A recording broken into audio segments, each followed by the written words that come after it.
everybody, and thank you for listening. You're listening to Whispers on AM 1600 WKKX, the Valley's Watchdog, and the UPRN, the UFO Paranormal Radio Network. I'm Jordan Klein here with Nick Queen. I had no idea what you were going with that. It was Hello and thank you. I'm like, well, what are you doing? My volume was down, so I couldn't really hear myself in the headphones there at the beginning. That's what. Here with Nick Queen and the lovely Lola Miller. Lola's talking to a caller right now. She's a busy person. She is. We get her right after Steve Novotny, so she's always busy doing stuff, trying to catch up before we jump on the air. Before we go any further, I just want to reiterate there have been 2 accidents on I-70 West involving small cars and tractor trailers. Oh, wow. Traffic is backed up all the way practically to Bridgeport. It happened just before the mall exit. US 40 is practically stopped. I-70 West is stopped. 470 is really in bad shape, and they have one lane shut down on 70 East so they can get emergency vehicles in. Oh, wow. So if you are anywhere on I-70, you're in for a mess, and it's probably going to stay that way for a while. So I just Any news on people by No, chance? I haven't heard any of that stuff. Just at first the people were saying it was 1 accident, but actually it was 2. Okay. So keep your good thoughts and prayers going that way. Accidents there have never been good. no. Yeah, I remember an accident happening there a while back. Yeah, a couple years ago, there was like a 15-car pile up there. Yeah, it was crazy. Well, if anybody, when traffic starts easing up and starts moving again, if somebody give us a call, we can tell people. Yeah, that'd be great. Wow. 304-243-1600. What are you doing? 214. Wow. I'll tell you what, Nick is on Vicodin and I'm feeling it. I'm all drugged out too. We were listening. You have Poison ivy. poison ivy in your blood? Yeah, it gets in my bloodstream. It just comes out anywhere it wants to. How did I? What did you cut yourself and start rubbing it in? No, it gets in your skin, and Really? your I've skin never heard that absorbs before. things, and Yeah. so yes, I'm thinking that perhaps it is in my throat. Ooh, that's not good. So, because I'm starting to really have a hard time talking. Yeah. Oh. I've had my toenail cut off. Yes, It wasn't that's very a fun. glamorous. Yeah, this wasn't a fun. I told Jordan I was going to break his nose, so we'd all 3 have some kind of ailment. And then right when he said that is when you were on Steve's show and he brought up the fact that I had rabies. We're like, never mind, you've already had the club. And I want to point out that right before that, Lola was saying that we sit in our basements with tinfoil hats on. I Yeah, didn't we wanna say talk you about this. did. I didn't- said some of our guests might. Oh, okay, I was going to Okay. point out we don't have basements. We sit in our living room. It's our living Yeah, rooms. you're just out. You're not in the closet. You're out in the open. Okay, that's good. You do what you got to do sometimes, right? Hey, I'm just telling. You got to protect yourself from Tom Cruise. So Yeah, I went there. Oh, I you guess did. you did. All right, let me give the right numbers. 304-214-1600. 1-866-514-1600. That's the toll-free line. How do you get a buzz from somebody?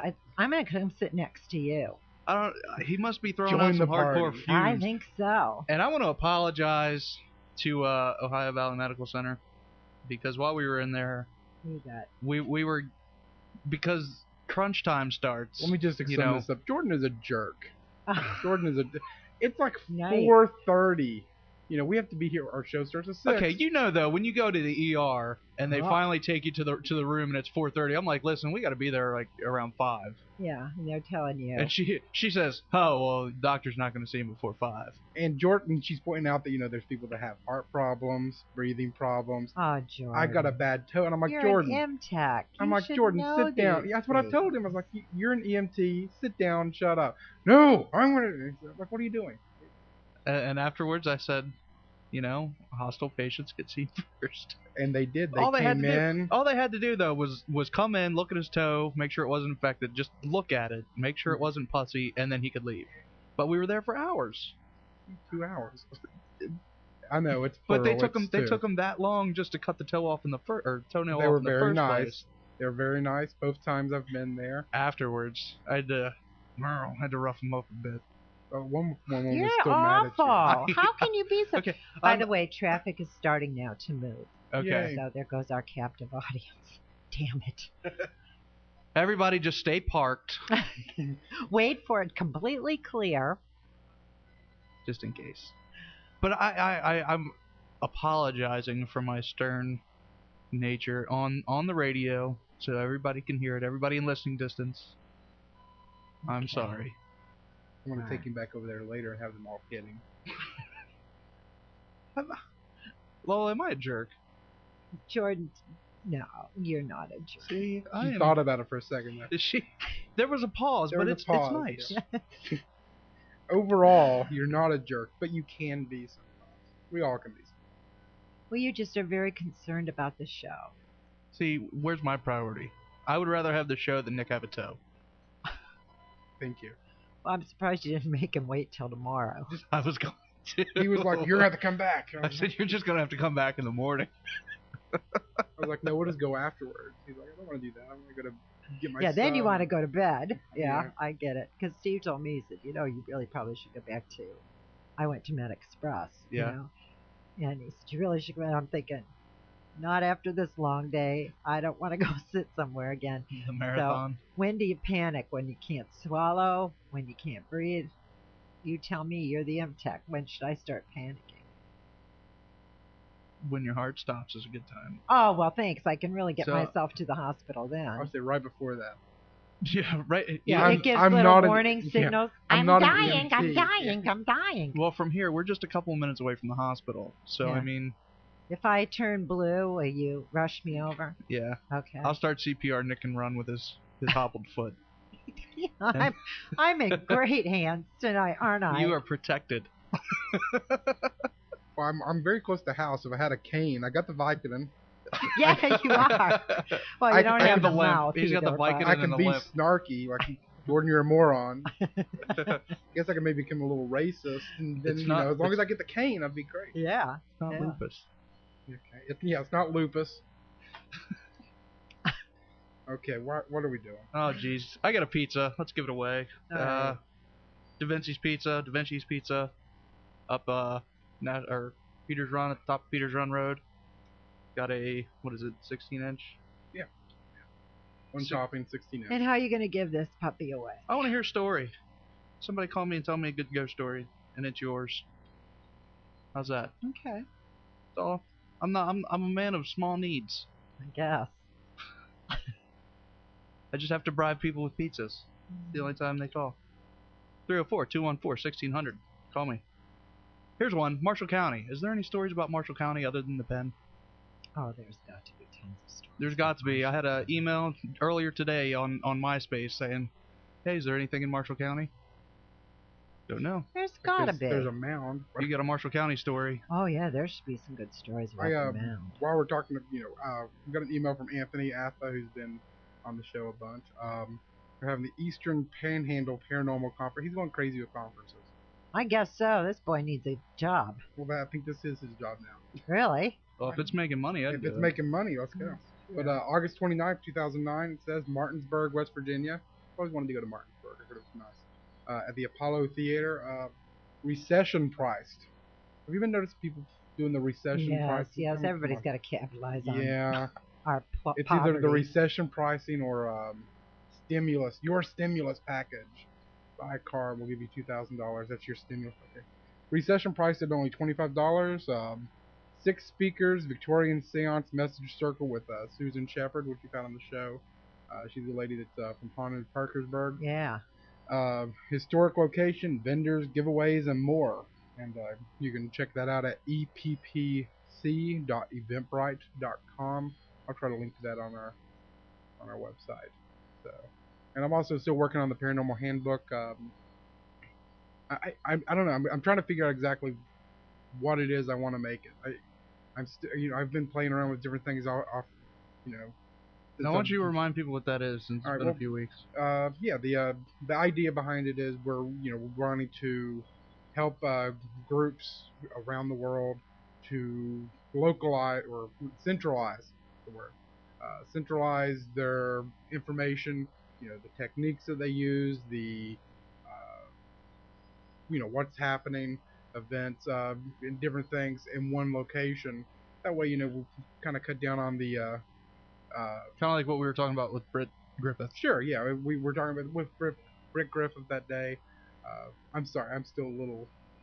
I'm trying to think, but it's getting there a little bit. Now, the way you have it set up now is Right now it's kind of I don't know, I don't like it exactly.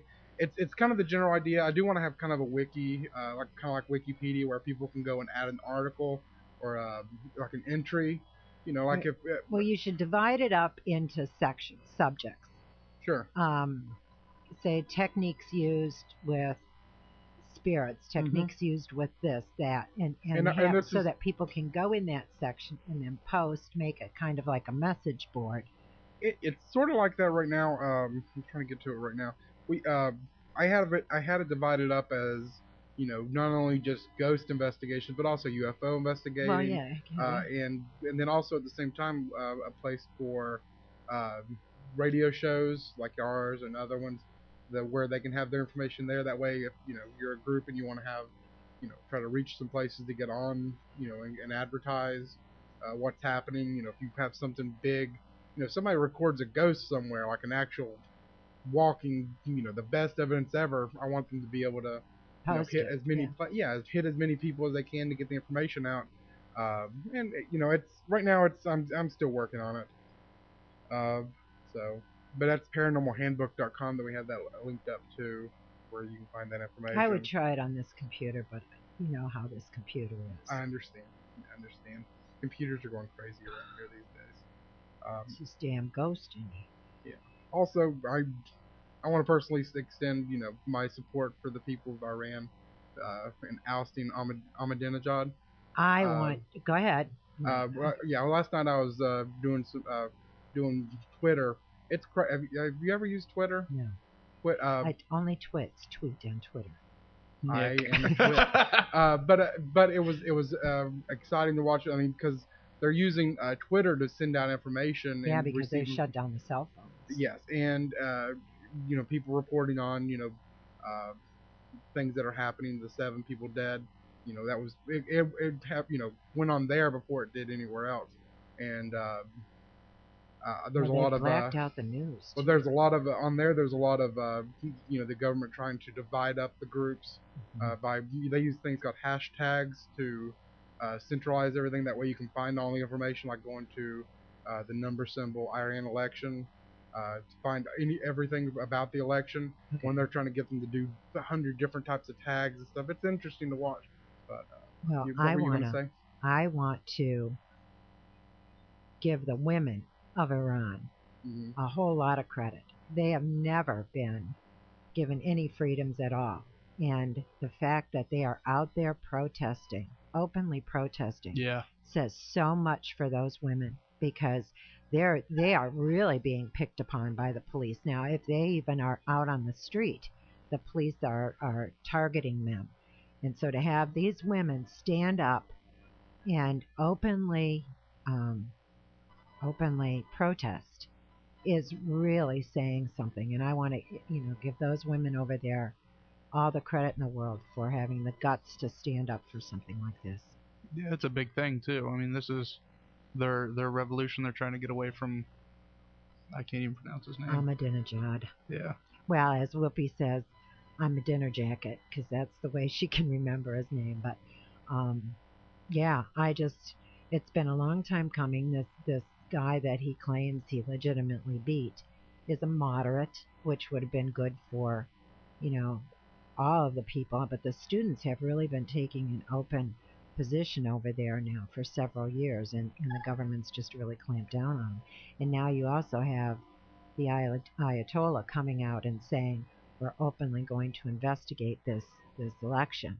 But now he was also a supporter of Ahmadinejad. Well, and that's what makes it big news, is the fact that he's listening for the first time probably ever to the will of the people. And if not, you know, will he do a legitimate investigation? Who knows? But the fact that he's openly coming out against, or, you know, against Ahmadinejad, it says tons. And he actually is the leader of the country, not the president. Yeah.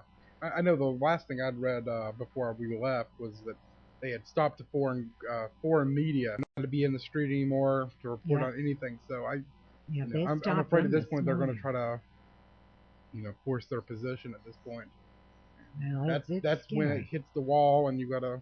All the reporters actually they were sending out everything by cell phone. Mm-hmm. So, the audio, the video isn't really great, but what the hell, you get it out any way you can get it out. Yeah, and I forget. What? What? I just think it's good that they're starting something, but I'm afraid, like, okay, what if we get into a position where we want to force them to be able to do it, and then we get into another war or something like that. Well, Obama's already said he's not inclined to get involved in their political elections, and honestly, I can't imagine that we could.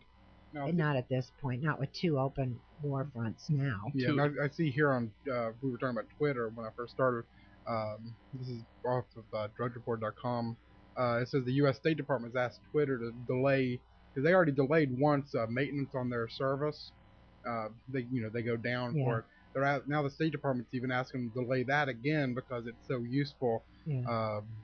To have give the Iranians a chance to get the message out. Yeah. And a lot of times, people are it's whipped up a storm outside. No. I know, I've crazy. got You okay? It wasn't supposed to rain today.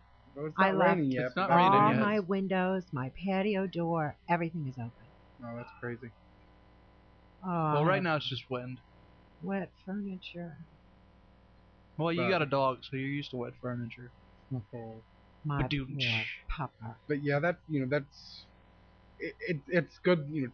I love Twitter. I'm learning more about it. I'm trying to get out there. We actually have Twitter, Whispers Radio on Twitter, which it sends out whenever we post a new comment. Jordan, It's of course we do. Hey. Yeah. We as in Nick. Hey, every time it automatically posts whenever we have a new show up, new show notes or anything. It's Whispers Radio or twitter.com/Whispers Radio. So I haven't any idea how to Twitter. Then we're gonna set it up. We're gonna set it up to send it directly to your cell phone. Now, I did want to ask. I don't answer my messages. I did want to ask you if you wanted to have your own blog. I'd make you a blog off of our website, Whispers Radio, if you'd want it. Free blog, I'll set it up for you and everything. You just have to post. Post what? Whatever you want. You can rant and rave about anything you want to, woman. What? Lola does not rant and rave. She's very quiet, isn't she? I'm so subdued. I don't know if you got the email, but we had a message not too long ago. I'll get it up. It's worth it. Yeah, what was up with your email address? I fixed his email. Nick messed it up. Well, it was about to die, and he went because on I kept getting it and back, and I was doing a reply because that it's because he went last minute and renewed it, and it messed it up. But I did fix it. So did you find that message? I'm working on it. It was about from Bella. Yeah, I think it was Bella. About Jarrah White. I have. Here we go. I am totally with Lola, and this is about Norio Hayakawa. We had back in March 19th. I am totally with Lola on this one. I definitely don't know why this guy could think that the government would be making deals with aliens. Sounds too weird and strange to be true. I never doubted that there would be other life out there, but I am sure not buying this story. And Lola, you tell him. I love it when you speak your mind and don't hold back. You totally echo what many of us are thinking, and you make the show that much better. Parentheses, Jordan and Nick are cool too. Smiley face. Yeah, keep it up. And it's from Bella. Don't know where, but Bella likes you. Thank you. She thinks you're cool. You, Bella. But, yeah. That's. I think we had a message from somewhere in England saying, "Is Lola as good looking as she sounds?" Did you tell her? Absolutely not. Heck yes, and she's single and waiting for you. Do you have cowboy boots? Yeah.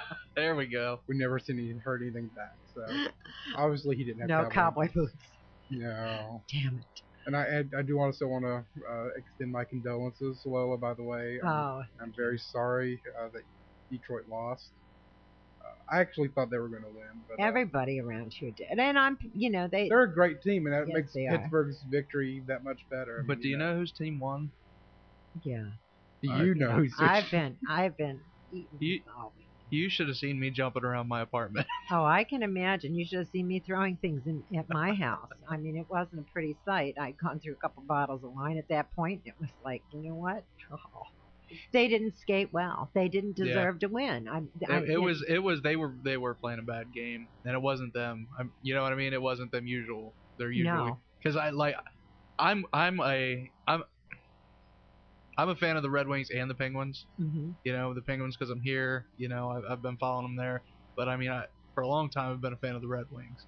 You know, if I'm playing a video game with hockey, I'm the Red Wings. I'm not anybody else. You know, so I didn't really care who won because I knew it was going to be a good game because it was my two favorite teams going up against each other. You know, so I was just having a good old time. Oh, I bet you were. I see. And after the first 10 minutes, I called my son, and I said, "This isn't. This is not going to happen." Could have been worse. It could have been like Orlando getting destroyed by. Oh, yeah. I mean, it could have just been you knew you were going to lose by the second period. I mean. Well, by 10 minutes in the first, I thought this is, and Eric goes, "Keep the faith, Mom. Keep the faith." They're a late team, and I know that they usually come out in the third and really skate their asses off. But you can't skate hard for 10 minutes at the end of a game and expect to win. And they just, Datsuk was really not there. And it just, I don't know. I had a bad feeling. And I really didn't get nervous until Friday afternoon. Bill had a couple sports guys that, from Pittsburgh on. Groves was one of them. And then this George guy that was in Detroit, covering the game. And that's when I started getting nervous because while they weren't, those two guys really are great. They're not homers, so everything that they were saying statistically and all this other stuff was like, oh God, now I'm nervous. Now I'm sick. I got home and I told Lynn, I just wish it were 11 and we knew. I don't even want to go through this. And so my congratulations go to Pittsburgh. They outskated us and that's good. And then of course I go to the ball field and and you hear it from everybody. Well, and the Tigers won on Friday, which was odd because the Wings lost. But Saturday and Sunday, they got their asses handed to them. I heard they brought the Stanley Cup to the Yes, Pirates on game. Sunday. That's just rubbing it in. Well, you know what, though? In their defense, that was the luck of the schedule that the Tigers were there. I mean, what are the odds we play out of league, or interleague play once? Yeah. So, but I did get to see the Tigers play, and we were really close to the 7 rows up from the field, just past first base. So I got to see Ordonez and Granderson and all these guys that I just idolize. And it's like, oh, this is outstanding. I'm now being told that I am a traitor and that I cannot like the Pens and the Wings. Well, look at the position I'm in. I mean, had it been the Pens playing anybody else, I would have rooted for the Pens. And the same goes with, I was going to say WVU in Michigan, but last year I boycotted Michigan because of Rodriguez. So this year, I'll be back on board. But it's, you have to learn to do that. I mean, I root for the Steelers, but the Lions are my boys, and they might win a game one time. They just might. Before the end of the decade.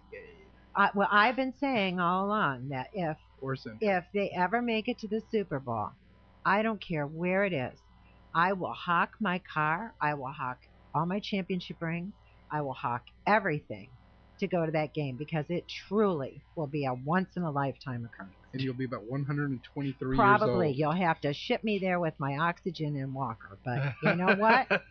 I'm going. Now, let's hit our break. You want to? And get our guest. After the break, we're going to have Mr. Bill Murphy. Yeah, weren't you saying Murray last week? Yeah, I'm dumb. Yeah. Bill Murphy. Going to be talking about some really interesting stuff with us. It's going to be a really good night.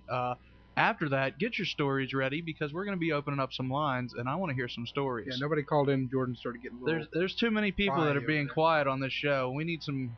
You did voices. just ask for ghosts. I mean, you're like, oh, I want to hear ghost story. I want to hear whatever scary story you got. I don't care. Nick says snakes. Snakes are like scary. You gotta be anytime. watching. I'm a celebrity. Get me out of here. They're in the Costa. No, it really. I can't. No, it's like scary. a train wreck. I go. I can't believe I'm sitting here watching this. But it's in the Costa Rican jungle. You want to talk about snakes? That's why I'm never visiting the Amazon. Nick thinks about snakes Just and he throwing pees. that out. All right, we'll be right back on AM 1600 WKKX and UPRN.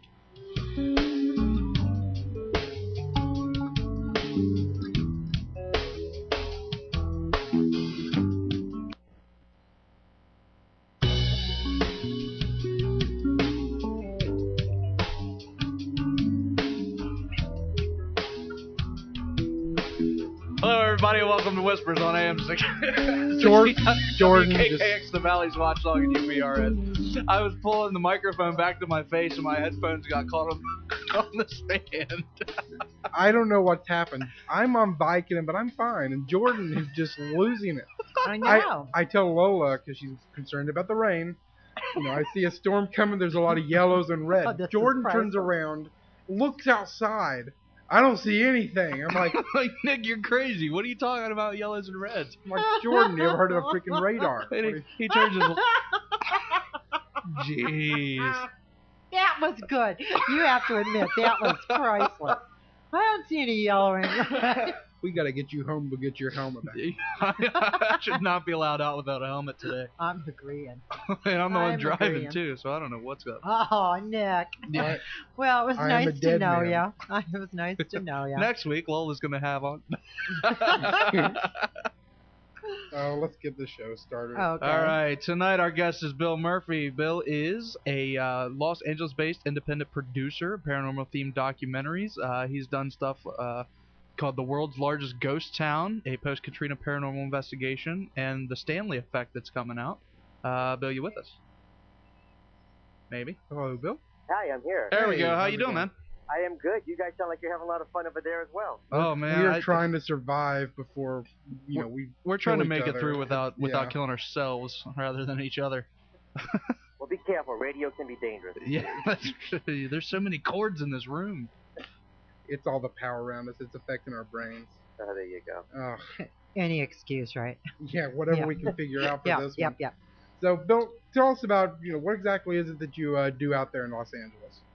Well, in addition to being an independent producer, I am a story producer for a couple of the shows that are on broadcast TV. And so people often want me to define what is a story producer. And so basically, I keep my eyes and ears open for stories from paranormal investigators and people who are not into the paranormal that have had experiences that has verification either in video or audio or photos. And so I bring those to some of the shows. Yeah. But that is what I do kind of like off to the side. Really my focus is on my own documentaries because I'm very curious about the mechanism behind hauntings being able to be recorded. What kind of shows, what exact shows, anything we've heard of course, or that you work on? Well, one of the shows that I think a number of people have heard about and tuned into was called My Ghost Story. And My Ghost Story was on the Biography Channel, and that deals with people that are not paranormal investigators specifically. Mm-hmm. That have something going on. Yeah, they had something going on, often by accident. It was caught, and could have been surveillance video or family video, and they got these anomalies in it, and it's kind of hard to find those stories because a lot of those people don't necessarily report what they experience. They kind of stage within their own family, being wondering why is this stuff showing up on our family video here. Yeah. Of course, some people are just worried about the repercussions. Yeah.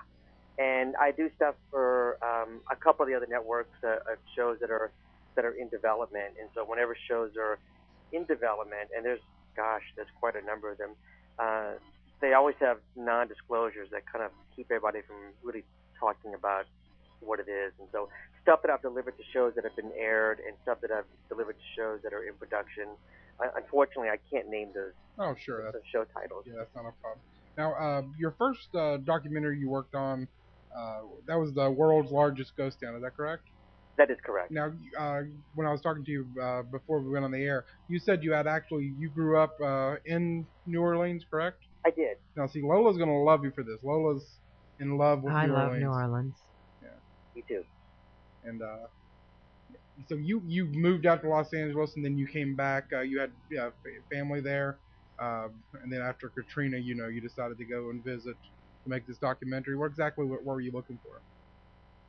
Well, initially, it really wasn't necessarily to look for evidence of the paranormal, but that's something I was engaged in anyway here in California. Yeah. Ironically, I started doing that when I went back to one of my many trips to New Orleans and bringing friends there and such. Kind of, I showed them all the tourist sites and all the places I knew and all the friends that I hung out with that were still in New Orleans. So a lot of people were leaving town, and almost just by just like, well, what do I do next? I went into the tourist center. So here I am, a native of New Orleans, and I take people into the tourist center. So it's like, gosh, I was running out of ideas, obviously, and I took my friends on a science-based paranormal investigation tour. And now, what do you mean by that? What's a science-based paranormal investigation tour? Using the instrumentation that has become common nowadays, using EMF meters, trying to record EVPs. They were even incorporating dowsing rods. And so it was kind of all about, using gear to sort of document what you may experience in various locations. And I kind of was already going down that road because of experiences I had in New Orleans growing up. So anyway, I take this tour, and it's like, okay, this is interesting. Now I'm down this path of a science-based paranormal investigator. I, come back to Los Angeles, and I end up joining a group here.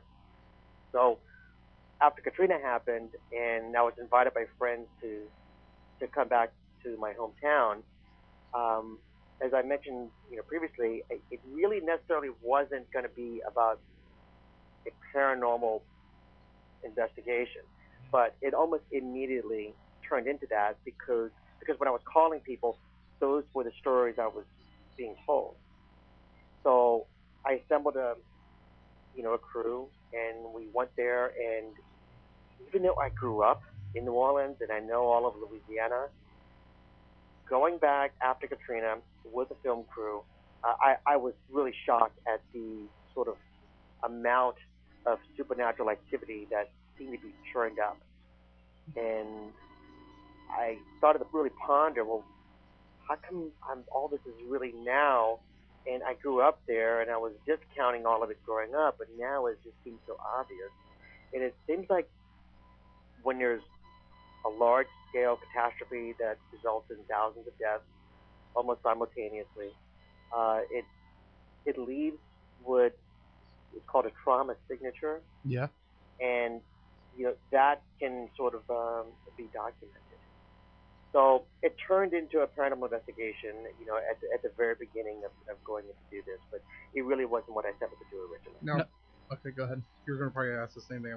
How did you document it? Right? Yeah. I brought a camera crew, and I contacted Louisiana Spirits, which is one of the only remaining local groups I was able to contact because the hurricane really scattered everybody. And, it's the first ever mandatory evacuation of New Orleans, so there really was hardly anybody that I was able to conjure up except for Louisiana Spirits. And that's a great group. Brad Duplichin, Brandon Thomas, if you're tuned in right now, if you're listening to the show, kudos to that team. They really are. They know what they're doing. But I connected with them, and I sort of trailed them. I really never intended to insert myself in this project. So you let them kind of take the forerunning of the entire thing then? Not the entire thing, for 3 of the 6 locations. And we kind of started off in New Orleans, and Brad and his team, they really weren't able to make it into the city. And so that's how I ended up being in my own documentary, which I didn't want to do. There was really no other choice because I didn't really have a team there in New Orleans like I wanted to have. I always wanted to shoot other people doing what they do. And, as a documentarian, that's kind of like I'd rather cover the work of others. Yeah. But because I was familiar already at that point with paranormal investigating, I ended up having to have the cameras turned on me. Now, what kind of stuff did you get? Crazy stuff that it's almost like stereotypical stuff that you think is ghost lore, Okay. and stories that were almost disbelieving when you'd hear them, but sure enough, we got stuff. I'll give you one example, and this is just outside of the city. It's a place called Leesville, and this was with Louisiana Spirits. This was a place that it's deep in the woods. It has all the hallmarks of an eerie, spooky, haunted location. I mean, the pine trees are very tall. They block out most of the light. Louisiana is, it's always got rain coming down, so the ground was wet.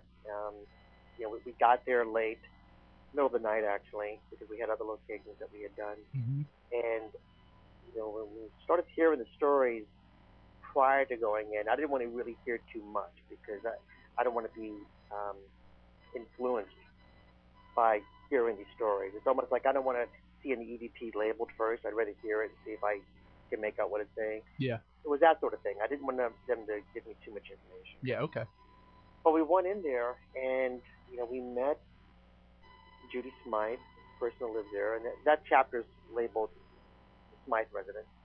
And as she's telling us this story, one of the things that Louisiana Spirits told us happened, did in fact happen, and that was everything begins to vibrate. The whole structure starts to vibrate. I mean, it was strange. The walls, the floors, the pots and pans on the stove in the kitchen. I mean, you'd almost think there was a train rumbling by. But here we're in the middle of an area that's got a very high water table. There's no real earthquakes. There's no plates there that slip. And here we're having this whole place shake where she's telling us a story. So you're saying vibrate. I'm thinking, vibrate, kind of like you feel like an energy. You mean vibrate. Yeah, like a train. Physically Wow. vibrate. Okay.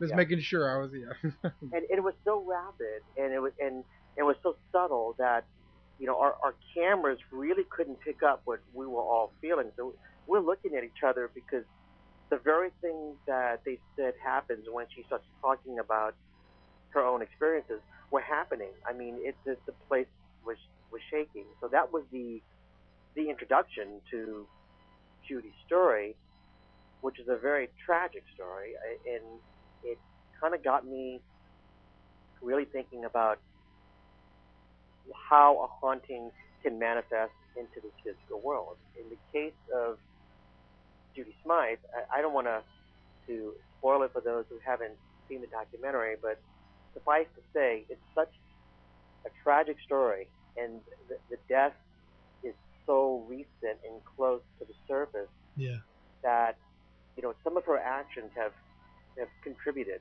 to what's occurred there in her residence. Now, where can we find this documentary? That's what I was just going to ask. If you go to www.ghosttown.tv, and Ghost Town is all one word, GHOSTTOWN.TV. and they're both clicking away right now to look. So I set up that website really just for Ghost Town, but since then I've added 2 more documentaries to it. Now, is this a free documentary, or do we have to pay to get in, or? Well, the website you can get in, but the DVDs are for sale. Okay, it's in DVD form. Yeah, I got some trailers there, and please excuse the different windows that the various movies have, because each DVD, the website, I've had different people build them, and they've all been kind of have a different look. And the DVDs themselves, if you looked at all 3, you'd probably go, is this the same producer behind all 3? Because they're all very different from one another. Now, I'm looking right now at the $15 for the DVD. That's not bad at all. 6 unique locations, behind-the-scenes footage, evidence reviews, ghost lore, equipment reviews. How long is it? Yeah, I was going to see how long. That one is 64 minutes. 64? Okay. Cool. Yeah. So you got an hour's worth of in-depth investigation stories for... Well, it was actually hard to not include more. I was always butting heads with my editors because, every scene was so precious and it had so much field in it. And in the goal of kind of keeping it balanced between the 6 locations, I had to not make any chapter too heavy. But, there's 70 hours of footage. Wow. That we shot, and so, that's more than a 10-to-1 ratio of what we had to cut out. Wow. Now here's another question I got. If you got the documentary of all the stuff going on, did you capture anything in the documentary that you sit down and say, okay, well, here's something we heard here, here's something we heard here. If you look absolutely. here, you see a picture. Yeah. Okay. Absolutely. I mean, it's in 5 of the 6 chapters, there's evidence, and it's sort of, as you start from the beginning and you continue, the chapters get a little darker, and the evidence gets heavier. Oh, wow. So it kind of starts off, New Orleans being, looking a bit polished. It's at a nice hotel, and then we end up sort of. I ordered it so it sort of degrades, because that's actually kind of what happened. The hurricane came through, and it caused so much damage that I wanted to show that transition that the city has undergone, while at the same token, being respectful of my hometown. I didn't want to make it seem like New Orleans has been wiped off the face of the earth, because it hasn't, but certainly 80% of it has. And you'll see some of the severe damage. It's grotesque, what it looks like. These houses they're barely recognizable. The stories become, sad. I was actually going to recut it, and I was going to be adding more stuff, because we also shot Mardi Gras 2006, and I haven't decided to really to do it just yet, but I actually may include Mardi Gras 06, because it was a very special Mardi Gras. It was the smallest one ever. The routes were very restricted. The attendees were basically the locals that were still there. There was really no visitors. But it kind of let you know that the city was still alive. Oh, very much. I mean, the spirit of the town was intact, but certainly very battered. Now, how much opposition did you face, doing this documentary, in the areas where so many, people, I want to say that your neighborhoods that have died there, did anybody say you were exploiting it, or? Well, that was actually my concern. And the opposition I had that was voiced was all from my peers here in California. It's like, really? Is that in really good taste to go to this? And it's like, I don't know, but I've been invited in. But once I got there, people were so desperate to have their stories told. Yeah. Wow. Even on the streets, even as a camera team going from location to location and having to go load the van, we were approached by 5, 10, 15, 20 people. Wow. That would come up and grab our sleeves. Would you please allow me to tell you what's happened here? And and invariably, not always, but invariably, it'd be like a story regarding people still feeling like their loved ones were still there, but they weren't. So everybody lost a lot that was there. And Katrina continued to claim lives well after the hurricane passed, or after the flooding occurred, because it survived the 175-mile-per-hour winds of the hurricane. Wow. All that came through the city, it ripped it apart, just giant claw marks across everything. But it was the flooding that occurred the next day that did the real damage, and that's where the loss of life occurred. So even though it was a mandatory evacuation, a lot of people didn't leave, and those are the ones that lost their lives. So when we came in a few months later, people were trying to come back into the city, and they really wanted the world to know what had happened. But instead of just saying, hey, where's the help, they were saying stuff about, I'm back at my house, I can't live in the majority of it, only the upstairs I can live into, but my father is still here, but he died during the storm. Yeah. Oh, wow. Did you manage to get into the Silver Dome or the Superdome? Because no, we I didn't would go into imagine the that Superdome, actually. We didn't. The Superdome was in disrepair. What happened in the Superdome is almost a separate tragedy, because that was people turning on each other. Yeah. It was desperate. They were fighting, and there were old scores being settled, and there was really crimes against each other. And we didn't cover that. I didn't want to make it just New Orleans centric, and so I wanted to include all of Louisiana. So you're going to see the swamps and the devastation that happened in the swamps. You're going to see plantations. You're going to see the lower Ninth Ward. You're going to see really everything, the French Quarter. So I incorporated Louisiana at large. Wow. New Iberia got hit really bad too, didn't it? Yes, it did. That's one of my favorite places in Louisiana is New Iberia. Yeah, there were many of the outlying parishes were hit really, really hard. St. Bernard Parish. Yeah. I mean, so much is below sea level there, and we didn't hear anything about any of that. I had friends all over southern Louisiana, and trying to get in touch with them after that, right after, was impossible. And yet, no word was getting out about like St. Charles or Lake Charles. Yeah, Lake Charles. And what's that one that's clear down? The Shreveport. No, it's way down. It's on one of the Homa. Homa was another one that we had friends living in, and then of course New Iberia. So, it's just, and you couldn't. There's still somebody that I knew that lived there that I've never found since then. No, I just came back from New Orleans, and the FEMA markings are still on many of the houses that haven't been bulldozed.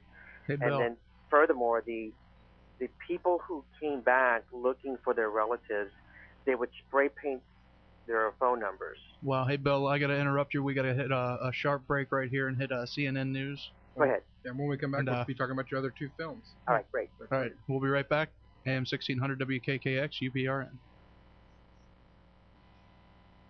The former West Virginia penitentiary housed some of the most violent criminals in history. Many of the prisoners who lived there also died there. It is known for being one of the most bloody institutions in the United States. Don't miss your chance to experience the former West Virginia penitentiary.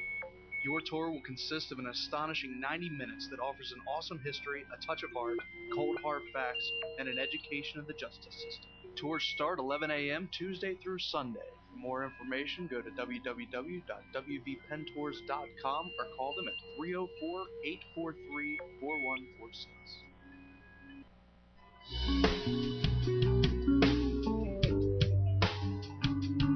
Hello, everybody. Welcome back to Whispers for Hour 2 on AM 1600 WKKX, the Valley's Watchdog, and UPRN, the UFO Paranormal Radio Network. It is 7:05. It's rainy, cloudy. Apparently, there was some hail in the Grove earlier. Some people's power out. We had some calls from power outages. Be safe. Thanks, Ashley. Yeah. Like I said, she's cute, though. You gotta give her. All right. Give us a call, 304-214-1600 if you're out of the area, 1-866-514-1600. That's toll free. Our guest tonight is Mr. Bill Murphy. We are talking about how tragic events can imprint themselves into the environment and can replay. We're talking about Katrina right now. How you doing, Bill? I am great. Thank you. Thanks for sticking through the break. Sure. Now, you were talking about loved ones spray painting their numbers on the houses.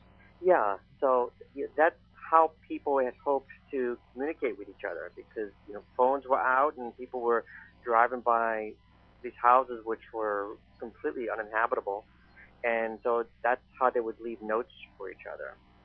Street signs were down, so you'd have to make your way around these neighborhoods, and hopefully a note would get across, or even if something was flashed on the news, people would hope to recognize their house and have their phone of a broadcast. But one of the things that was also starting to talk about before with the Smythe residence in Louisiana, if I can just touch upon that briefly. Mm-hmm.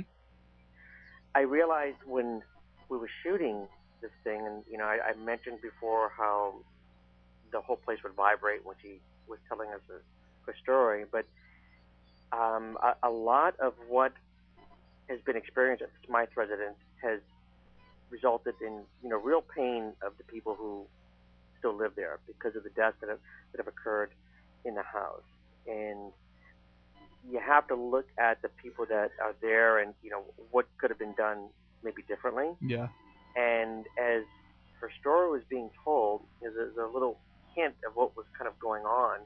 she mentioned that when you go into this other part of the property, you can feel the anger that is there.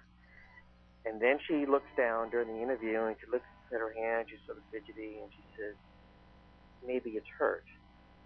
And it was the only time that she sort of what may be going on inside of her. Mm-hmm. And that it was at that point I kind of began to suspect that the manifestations that were occurring in the house, it wasn't just the place vibrating, but there's other psychokinetic activity, was, I believe, was created through her, survivors. So even though it's attributed to the ghost, this ghost activity is really powered by the energy of the living. And Judy feeling the emotion and being in touch with the emotion, I believe, is what is enabling this PK activity to occur in her residence. So that kind of made me really curious for later projects about how hauntings can manifest and how they can cross over into our physical world. Wow. So I put that out there. When you watch it, if anybody who does see it or have seen it, they know the rest of Judy's story, and they know why it's such a hard-hitting chapter. I mean, it pulls no punches. Matter of fact, people that saw it when we were still in post is, are you sure you want to include what she's saying here? I mean, this is deeply personal, and I was concerned about it. I contacted Judy again. I said, Judy, you were very revealing here. Are you sure you want to go public with this? And she says, yes. This is what happens. And this is what's happened here. So I've been in touch with her since then, and she's fine with remaining public about what's occurred there. But it's well, thank you, Judy. It's a very moving story, and it kind of reveals a lot. I mean, it shows how in death can it's actually the origin of a ghost story. It's where it starts. It's when you look at that piece, you go, wow, this isn't a 100-year-old haunting. This is a haunting that has been created right here in our lifetime, and then we can sort of get a window into how it occurs. Now, do you believe that people have to be dead in order to haunt? Now, if we're talking about a tragic incident happening, could that emotion still be left behind? And that emotion kind of is what's replaying. The tragedy itself is kind of replaying, not exactly the spirits of the dead. Yeah, I actually do lean in that direction. It's less of intellect that remains and more emotion that remains at a location. And even people, when they're getting psychic impressions, that they speak of the feelings behind it, not necessarily of reading from a diary, but how a person may have felt. So that is what remains, is the emotion. Okay, I wanna while we have time, I wanna go over to your other documentary, the Stanley Effect. Now, is this the Stanley Hotel? It is. Now, what kind of stuff did you do there? The Stanley Hotel, when we go in to do these documentaries, and that was a big one. That's a big project. Multiple visits. Yeah. Large crews. A lot of people that we were covering, because I would shadow the Darkness radio event. So we had at our disposal 250 attendees, all with cameras and recorders, and so we try to turn that opportunity around instead of having too many people sort of corrupting each other's evidence.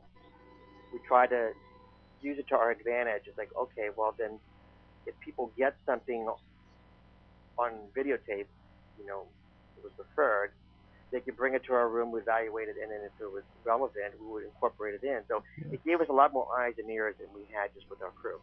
But what happened at the Stanley is something that seems to happen over and over, and that's what made me so curious about it and go back so many times. And it's two things. One are children's voices. People get really strong Class A EVPs of kids answering or talking to each other, playing, and they were able to record these. They record them and they play them back, right there in the room. Kids are so creepy, aren't they? Yeah, the kids always freak me out. Like, whenever somebody has an EVP of a kid, it's like, that's just too much. Why couldn't it be an old man? You know what I mean? It doesn't seem to be what happens at the Stanley. It's children. And the other thing that happens, and this had me really curious, is being touched and shoved. Really? And so there's a physical sensation that occurs there as well. And I was just like perplexed. I was like, wow, I can go to locations and sometimes it's never the same thing twice, but at the Stanley, you can go 5 times and very likely get the same 2 phenomena that seem to repeat themselves. I've seen this hotel. I've been up. I love Estes Park. Really? Yeah. I would love to see the hotel. It's in the DVD. How much is that DVD? $15 and 64 minutes as well? Or? No, actually, that one is a double DVD. Really? It's 3 hours and it's $25. Really? I was looking at this. This is actually really nice. Now, what stuff does it have since it's a double DVD? What's going on with it? Well, the first disc is the effect itself on the people who go into the hotel, and so hence the name, the Stanley Effect. And the second DVD is about some of the local researchers that are there. So I like making all my pieces actually location or region specific and include the residents of the area. And so in the second disc, we meet Frank Sumption. If you guys are familiar with Frank's box, we go into his workshop and we meet Frank and we look at all the prototypes and he talks about how he's built them and the motivation for building them. Other devices he has not yet released. Really? And those are shown. And then there's a segment with Bill Chappell of Digital Dowsing. Built the Paranormal Park and the Obelisk. Digital Dowsing? Yes. What is that? Digital Dowsing is, well, that was actually Bill's first product was the Digital Dowser. So it was actually, it looked like the Obelisk, but the only function it had was as dowsing rods, but in a digital device that had LEDs going down each side, and the LEDs would cross. Yeah. Now, how do you feel about the Obelisk? Have you used that? I do have an Obelisk, and I actually, one of the modes that I prefer to use it in is in dowsing mode, as opposed to using the speech synthesis or the speech chip, I should say, not speech synthesis, the on-board dictionary. To answer your question, how I feel about it, I've gotten results using it in dowsing mode that boggle the mind. Really? If you have a moment, I'll share with you what happened. Oh. Sure. Yeah, we've only had one experience with a group that used that, and I wasn't extremely impressed. I wasn't at all. And a lot of people are not, and it's the label right in the front says for entertainment purposes only. So it's almost like a disclaimer right on the top, and people will hand it back. Oh, here's your toy back. But yeah, but the irony of it is that there's always the chance that it's going to speak a word that's relevant. You get a 1 in 512 chance that it's going to say a word that you will make connection to either your question or to the location. So those are actually the odds are such that if you use it for 40 minutes, you're going to go, wow, it's saying things that how does it know? You sort of assign intelligence to this piece, and that's not necessarily the stuff that makes me want to keep using it.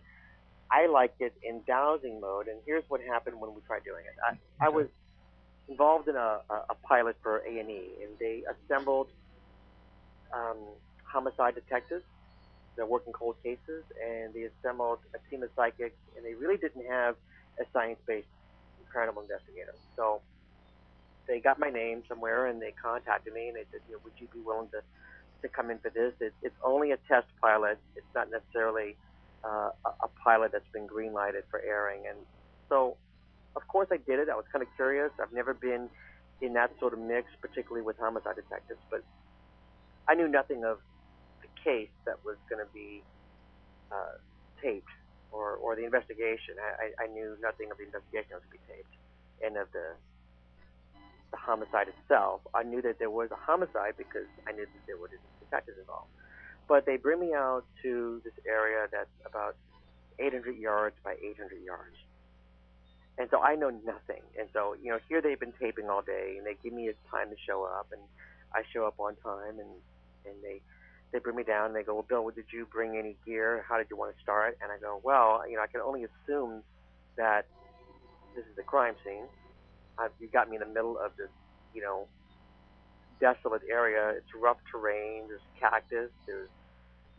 It's not like flat desert. It's sort of hard packed ground. It's got hills about a foot high and then little holes. And so you had to just sort of make your way through this brush that didn't have any real trails defined or anything. So the only thing I could figure to do is let me pull out the digital dowser and I'll put it in dowsing mode, see if I get led somewhere.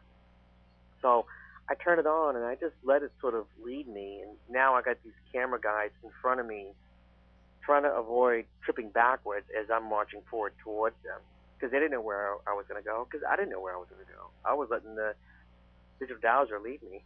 And I probably went in about 300 yards before it started to lead me into circles around this area that was sort of cleared. And I went in circles around it, and the producer that was there, he kind of slapped his forehead, and he's like, this is unbelievable. And I said, what? And they go, well, we don't want to say yet why we find it incredible that you would go to this spot. And the other people there, the ones that were the alleged psychics, they were looking at each other and they go, how do you explain this? And so I'm kind of listening to what's going on around me. But then the digital dowser starts lighting up on another side again. And so I said, well, it seems like I'm kind of being led out of the spot. I'm just going to follow it again.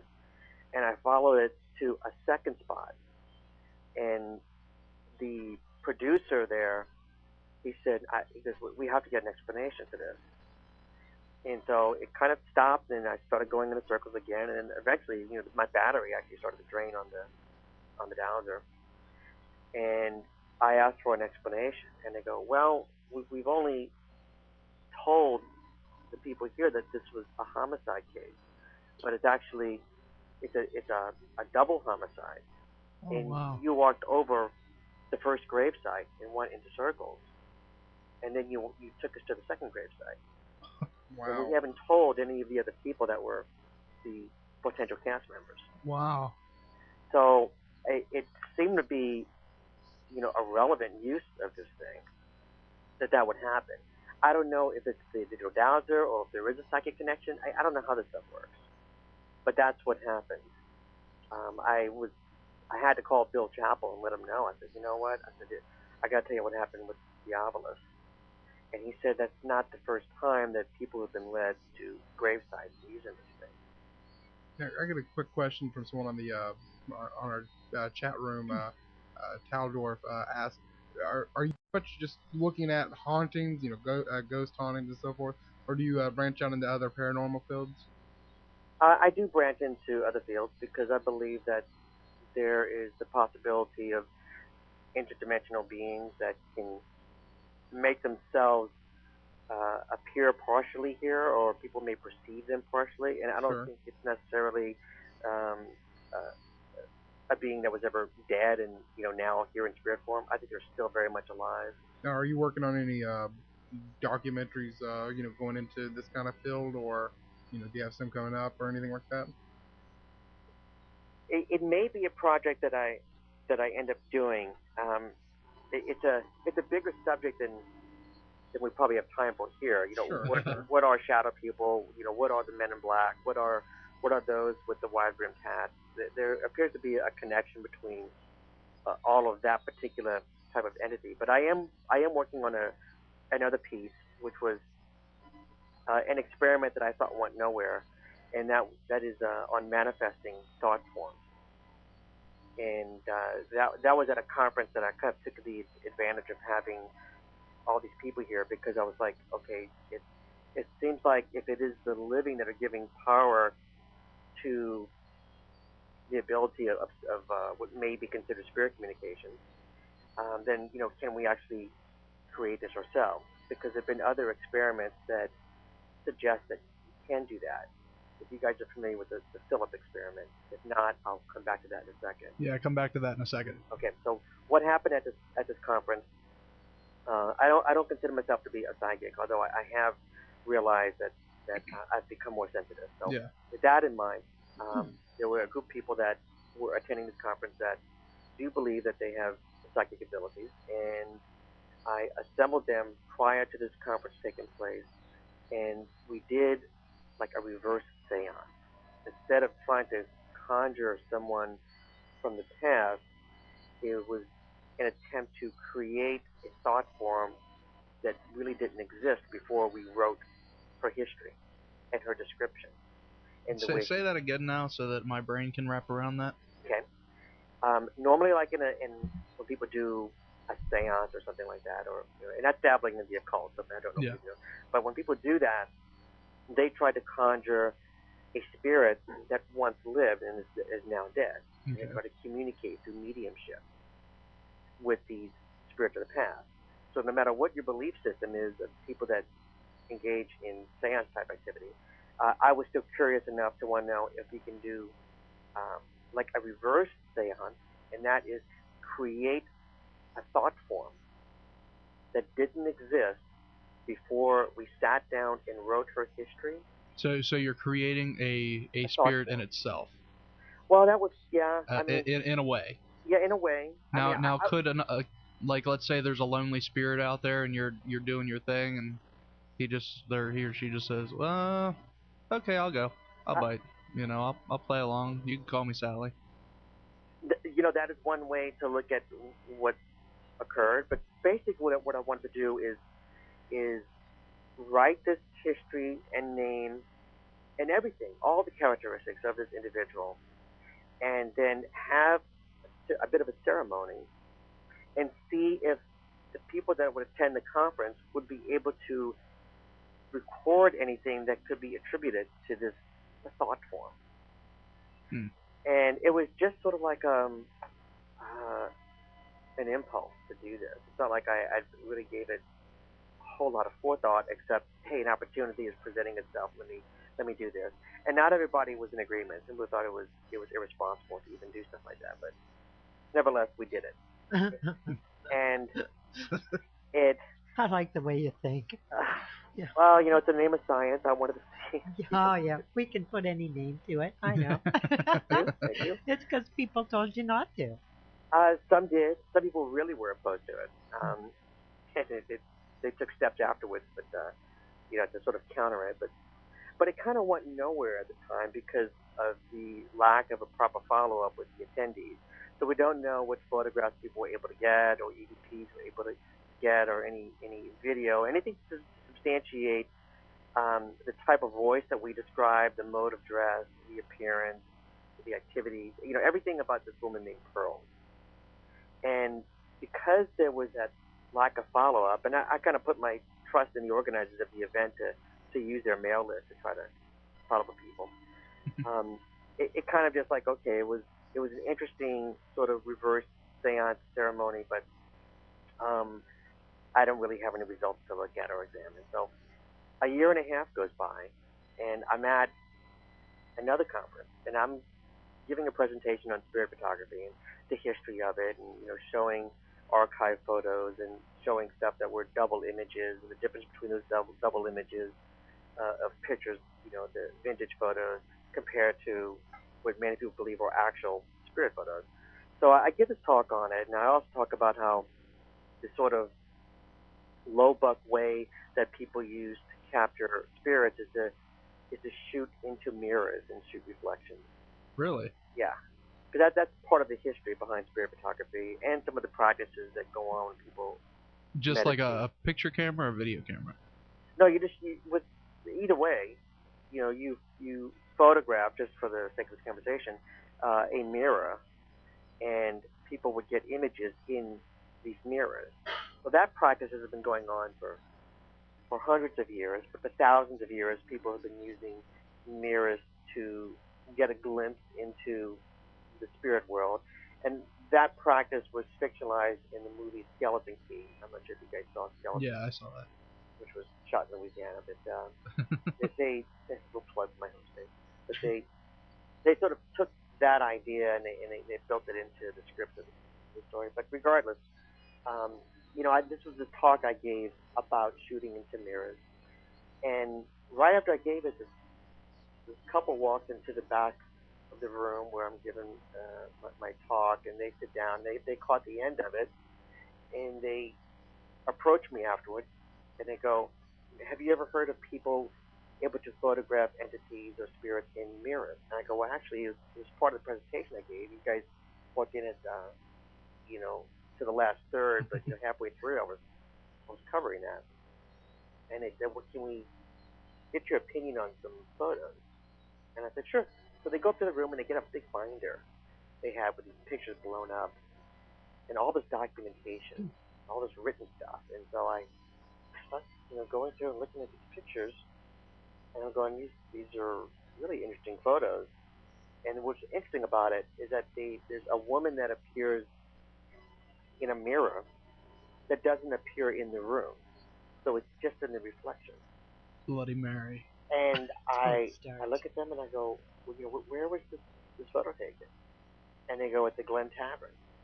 And that's where we did the reverse seance. And the irony is, in the photo they got, the woman that appears in the mirror that's not in the room is wearing a dress that looks like what we described when we did the reverse seance. It's a long green satiny dress. And it's demons. I was so intrigued by this, I wanted to see if I could sort of debunk it. And so I went back with an LAPD, a Los Angeles Police Department forensic photographer, and we tried to reconstruct the photo by bringing in a model, a woman that would stand in the room, and see if we can get her to appear in the mirror and not appear in the frame of the photo itself. And we were unable to do so. So, and we tried 3.5 hours. Wow. Different positioning. And this guy, I mean, they're into the geometry behind how images form, because, they're all about getting biometrics when they're doing photo analysis, these forensic photographers.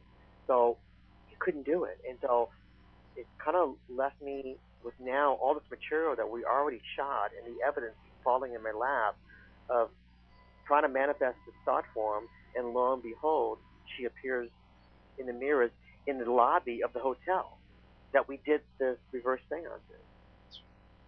So that's going to end up being an upcoming title that I'm going to release, and people can ponder on it and be food for thought. But it's not the first time experiments of manifesting thought forms have had positive results. That's scary. That is scary to me, because if you look at the crazies running around this world, and what if you got a group of them together that could actually then manifest pure evil? Well, can you call your documentary "Devil in a Green Dress"? Well, she unfortunately was a victim. When we wrote the history of Pearl, she was murdered at the hotel. Now, here's the bummer part that sort of relates to what you guys are saying. The same couple, the wife, the husband is a professional photographer. The wife is a woman who's trying to develop her skills as sensitive. When she told me about the impressions that she got there, it's actually of the murderer. It's the perpetrator. So maybe by accident we didn't just create Pearl, but as a sidebar we wrote into her history the person who killed her, and this photographer's wife was picking up on the killer. So it is a little scary. It may be that we were playing with fire, and I don't know if both thought forms have manifested or not, but the wife has picked up on the person who strangled her. Well, I know what the imagination that I have. If we were all sitting around and we're coming up with, in essence, a character, like in a play, I know in my mind I would take it a step further. You'd have to. If you're talking about the way that someone was murdered, you're going to have a mental image of what what that murderer looked like. And I'm telling you, that is as scary to me as a Ouija board is. That you can manifest it. That you're opening doors that probably should stay shut. Yeah, it's quite possible. Other people have gone back to the hotel and they've taken steps that they believe would dissipate all of this. I don't know if it's been successful or not. It wasn't something that I really intended to go in the direction that it did, nor did I really intend to do this as a documentary piece. But because we shot the ceremony and we shot the conference and we got the evidence, it's like I have all the media to assemble now Yeah. and release it because people should know about this. And as I mentioned, it's not the first time people have attempted to manifest a thought form. I mentioned at the beginning of this about the Philip experiment. Yeah. And that experiment is kind of well known. The experimenters wrote a history of this French gentleman named Philip, and they actually used the Ouija board to try to communicate. And Philip not only revealed himself, but revealed his history doing this. And so this was over a 6-month period that they were doing this. And Philip didn't exist before they wrote his history. That and the history of another location, which I should not name, that has a written history to it, that people now go and they investigate based on this history that didn't necessarily occur, but was written by a writer. Wow. Made me realize that thought forms can manifest. But you're more or less giving them their existence through your own imagination to some degree. Yeah, and it makes you wonder what we are. Oh my God! Do you remember that cartoon? It was probably like on PBS or something, but it was a guy sleeping, and in his dream, this whole world evolves. And so all through the dream, they're trying to get out of his head to turn his alarm clock off because if he wakes up, poof, away goes the dream. Is that Little Nemo in Slumberland? Might be. I don't know, but I just always have remembered that because you'll get ideas that what if we are just the figment of somebody's imagination and we don't really exist after all, or what was that Dr. Seuss that came out? Horton. Horton Hears a Who. I mean, it's just well, I can let my mind go, and it's probably a scary place to be at this point, but that's scary. If Lola's power's out, it's going to be a long night for her. It sure is. Oh boy. I mean, there's certainly a creator of sorts, and I think much more powerful than us as humans could be. But on a very small level, we're able to do this, and we do impact our own reality. And I don't want to take this conversation in the direction of quantum physics, but that stuff's repeatable in laboratory experiments. Just by the very act of observing, you change that reality that is being observed. So there's the potential, the multiple possibilities that occur simultaneously, and the one you are looking at, and the one that we all share is the one that kind of gets recorded into history, but the other one's still occurring. And there's also the duality of matter and items being in more than one place simultaneously. So there's this bleed over, and I'm glad there's a blurring of the line between the science of quantum physics and what we do in the paranormal. Because if we understand and accept both to a degree, there's some explanations, there's some real basis for what we attribute to paranormal. When you guys tell me there's a time to do it during this broadcast, I would like to elaborate on that by going back to what I found out at the Stanley Hotel. Fine, go ahead. Yeah, we got time. Okay, good. I didn't know if I had time or not. Yeah, we've got 20 minutes. Yeah, we're stretching our time for you. We're enthralled. Yes. Okay. Well, to go back to the two things that were repeating themselves at the Stanley Hotel that I mentioned, the EVPs of children and then the feeling of the touching. I really had to know what was causing that. And I became suspicious when we went down into underneath the concert hall, where there was a big electrical panel, and the panel was open, and the electrician was rewiring the circuit there, because the Stanley has the highest, what's referred to as ground bleeding. Various outlets have their own independent ground to a stake in the ground or to copper piping, so it causes arcing in the hallways, and so the EMF fields are the highest that I've ever measured at any location consistently. So they try to rewire it and bring it up to code. Yeah. And so when you look at the high EMF fields, and when I went down and I saw how this electrician was rewiring it, and I saw the conduit from the power plant just off the hill coming through the mountain, and it comes underneath the hotel and underneath the manor house, and it kind of spreads like branches of a tree, wiring the structures there. It's like, wow, the mountain itself is powered. It was overpowered when they built it in 1905.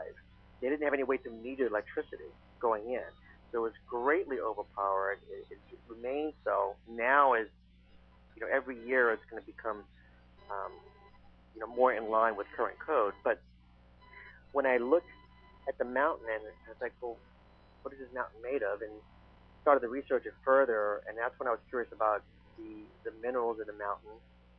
And we ended up having several surveys done. One was soil samples, and the other was ground-penetrating radar. The ground-penetrating radar, and these were by government agencies. It was the Department of Agriculture and Department of Interior that did these surveys for us. So they said there is, anomalous areas of superconductivity, and those can be rationally explained. If you would try to excavate the ground, you may find rebar or pipe or something that is buried underground that's causing this. But you'd have to take a backhoe and dig it up to see what's causing it. And the government would never want to say there's anything mysterious about it. They're saying we prefer to not say it's spooky or mysterious. There's most likely logical explanations for this activity. But if you look at the minerals there, it's quartz, quartzite, magnetite, and it's all mixed up in this. Some of it's granite, and some of it is soil that crumbles, and it has what's called piezoelectric properties. So I touch upon that on the cover of the Stanley Effect DVD on the website. But just for the listeners that aren't familiar with what piezoelectricity is, if you look at those electric lighters that it's got a little electric spark. Yeah. That's not like a battery-powered anything. What it is, that's a piece of manufactured piezoelectric ceramic, and when you stress the material, it will release a charge, and then it recharges from the environment immediately.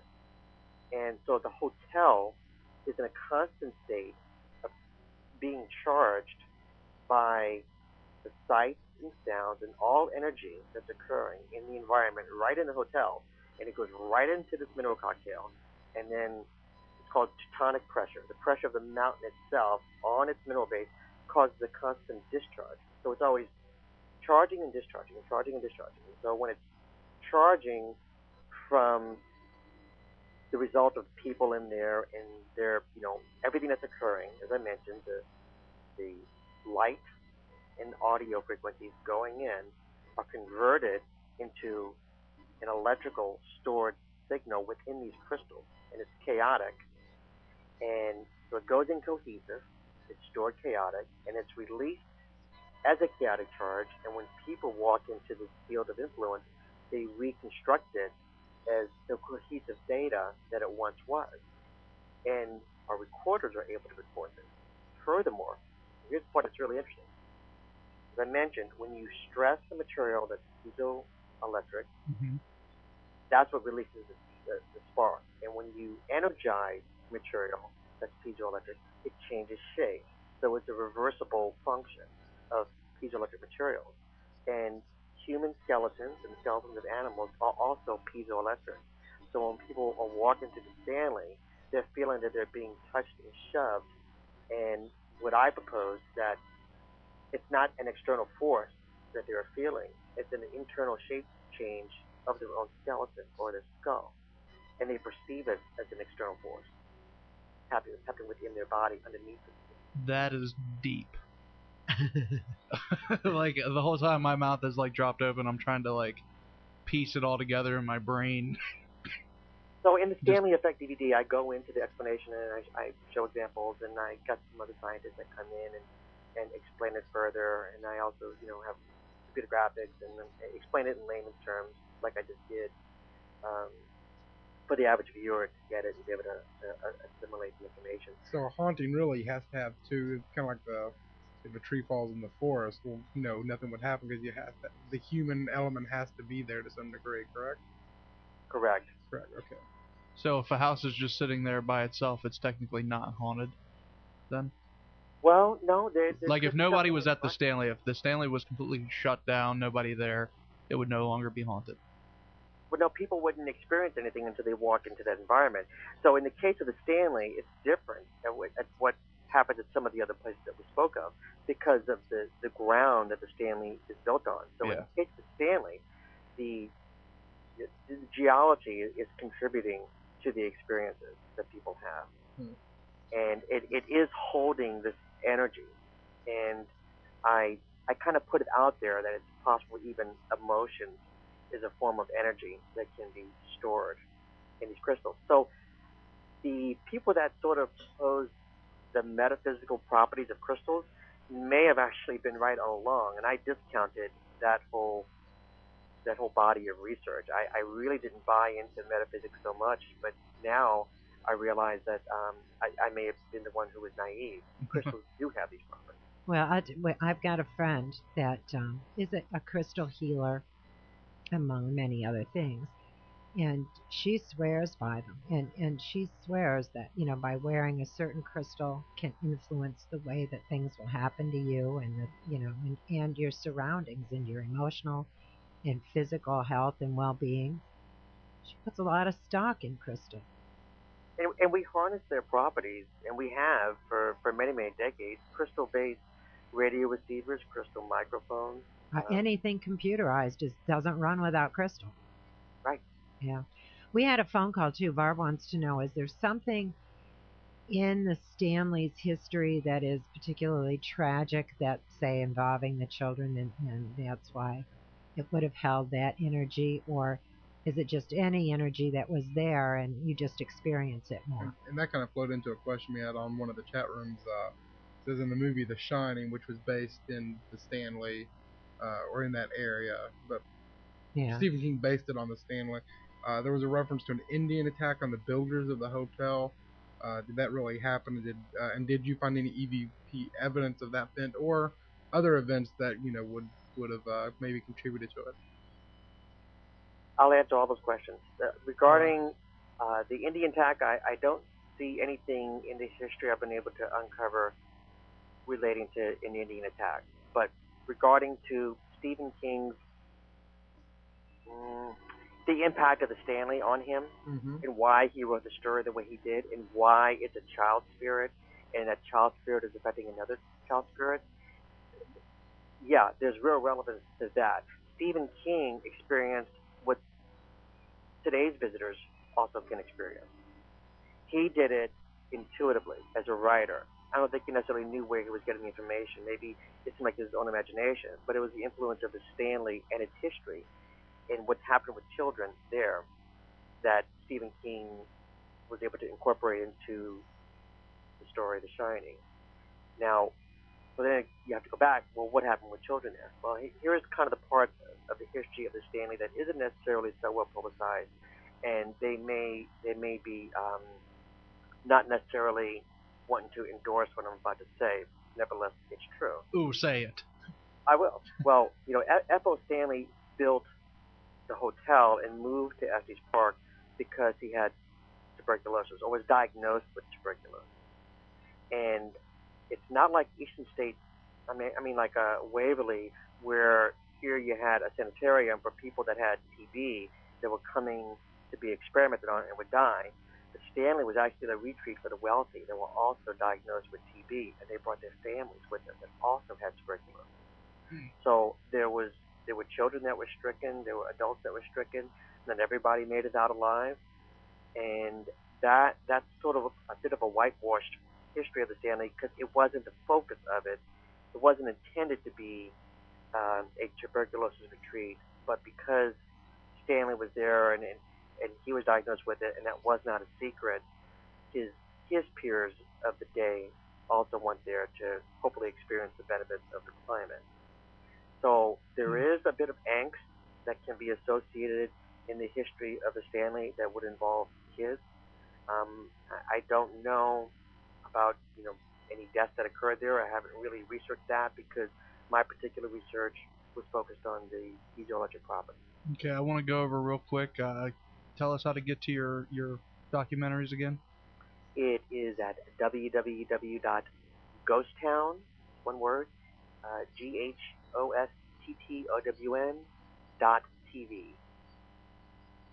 Yeah, it's easy to find. I did.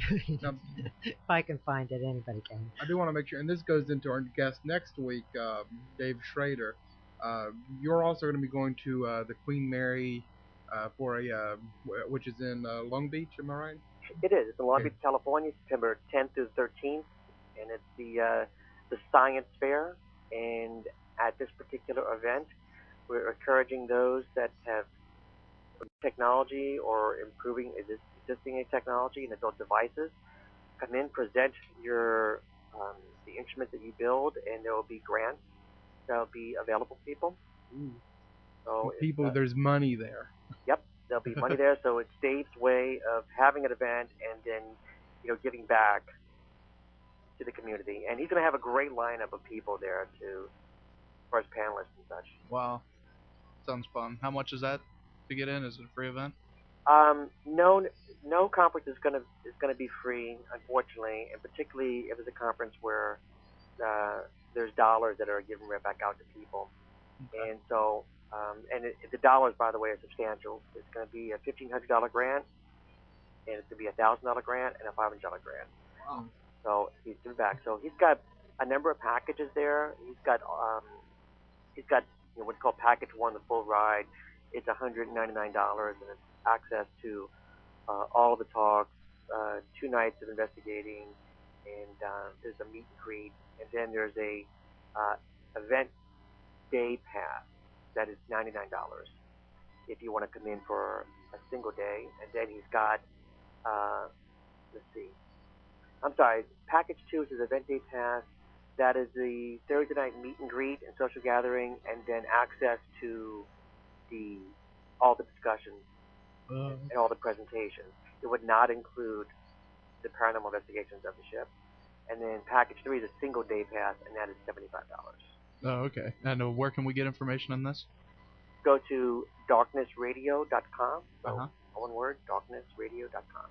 It's the splash page that opens up. If you click that, it opens up further details and the itinerary. Okay, I'm going to put a link to it on the show notes for this week. So. Well, I have another question for you.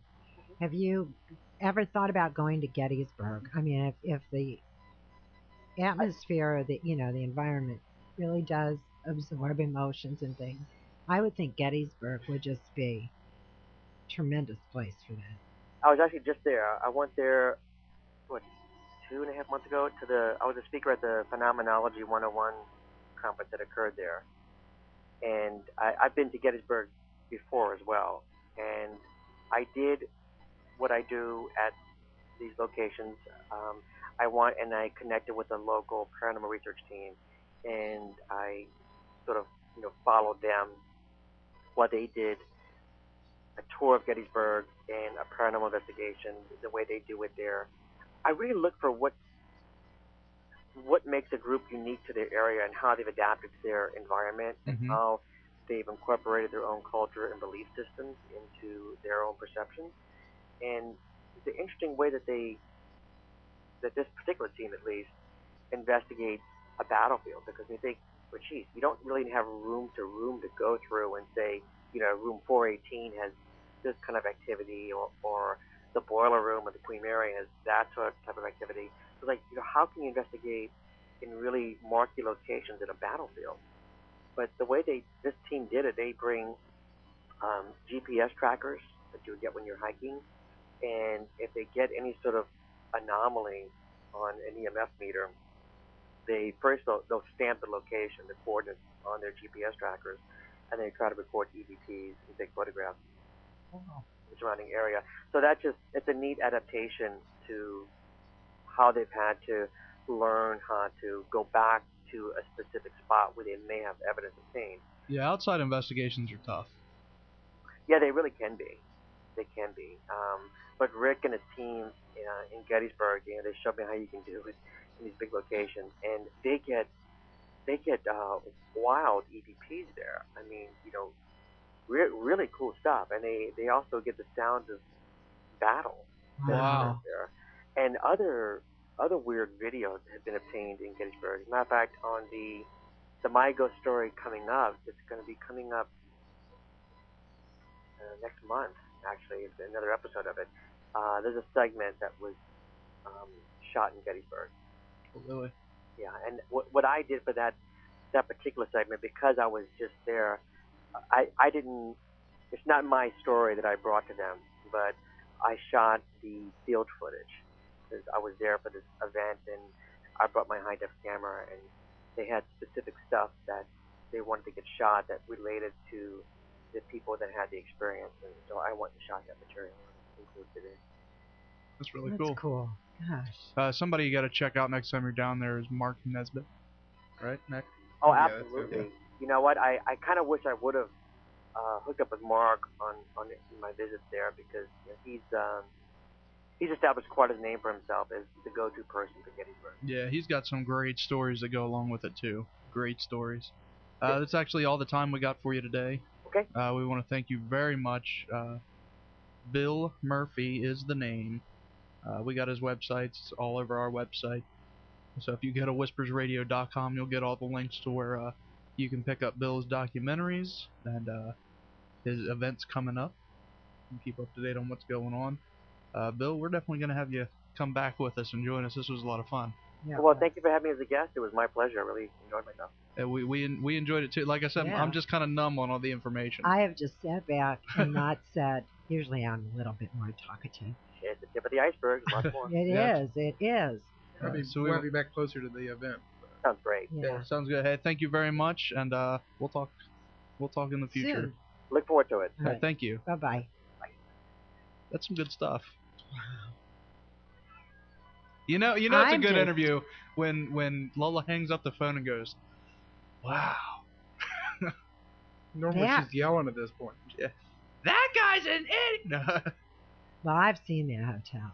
Yeah, I haven't been in it, but Mm-hmm. when I'm up at out at my son's, we always go there. It's just it's beautiful. We'll have to do like a Whispers Radio road trip. Oh yeah, wouldn't that be sweet? We're gonna get that hooked up. But I just Lola, get on that. We need a grant, you guys. Yeah. I'm serious. We could get a grant. There we go. You know that funny guy in that suit with dollar The bill question signs marks. all over? Yeah, or something. There's Bill- got to be. Bill, that's Let's not Bill go. Nye. Yeah. Bill Lesko, that's it. I mean, that We book could is give him yay his thick. paranormal. There's got to be something in there we could apply for. We'll open it up and be like, Paranormal Radio shows that want to travel. Like, No, yes. we'd have to do it like some kind of scientific thingy or something.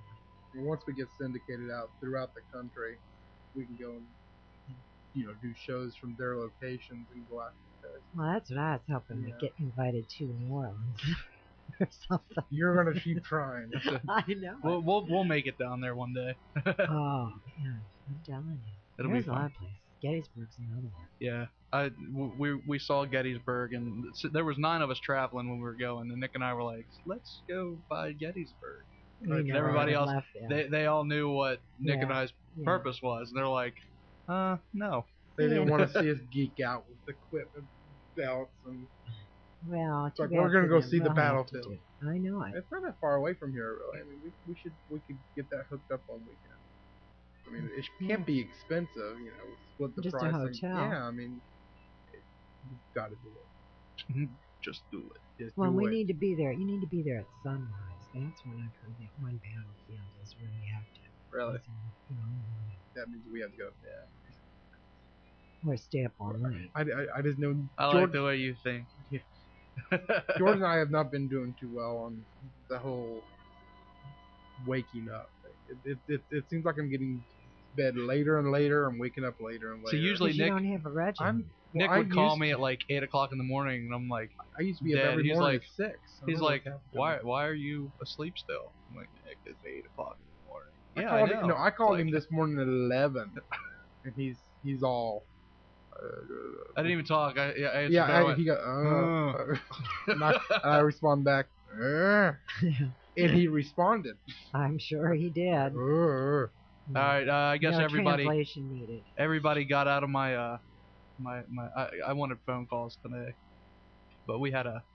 Are you gonna lecture them, Daddy? I am. Next week, I want stories prepared, children. Next week, we got some pizzas that are needed.